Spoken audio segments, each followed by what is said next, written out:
Vote चोरीच्या संदर्भामध्ये आपण जर राहुल गांधींनी जे आंदोलन केलं होतं, देशाच्या 300 खासदारांनी या ठिकाणी लॉंग मार्च काढला होता. जर कोणी शंका घेतली असेल विरोधी पक्षापासून जनतेने, तर त्याचं निरसन करणं हे निवडणूक आयोगाचं काम आहे. दुर्दैवाने निवडणूक आयोग कुठल्याही परिस्थितीमध्ये एकतर्फी वागते अशा प्रकारची भावना ही विरोधी पक्ष आणि जनतेमध्ये होती आहे. आता वोट चोरीच्या संदर्भामध्ये ज्या पद्धतीने निवडणूक आल्या की वेगवेगळ्या प्रकारची स्ट्रॅटेजी, वेगवेगळ्या प्रकारचे प्लॅनिंग केले जातात.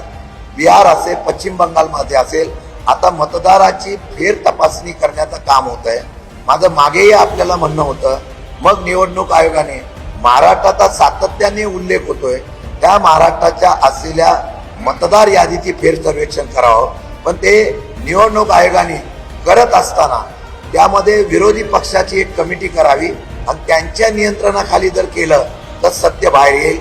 आम्ही कोर्टात गेलेलो आहोत, आम्ही कोर्टामध्ये न्याय मागितलेला आहे आणि त्या असलेल्या ह्याच्यामध्ये सुद्धा आता आपण बघितलं असेल, आता व्हीव्हीपॅट बंद करण्याचा निर्णय सुद्धा राज्य सरकार घेत आहे. यामध्ये 100% निवडणुकीच्या असलेल्या प्रक्रियेवर 100% शंका आहे आणि मग आपलं कशा प्रकारे चुकीचं नाही हे दाखवण्याचा भाजप प्रयत्न करत आहे. आमचं म्हणणं एकदा या बाबतीत दूध का दूध पाणी का पाणी होणं गरजेचं आहे, ते लवकरच व्हावं अशी आमची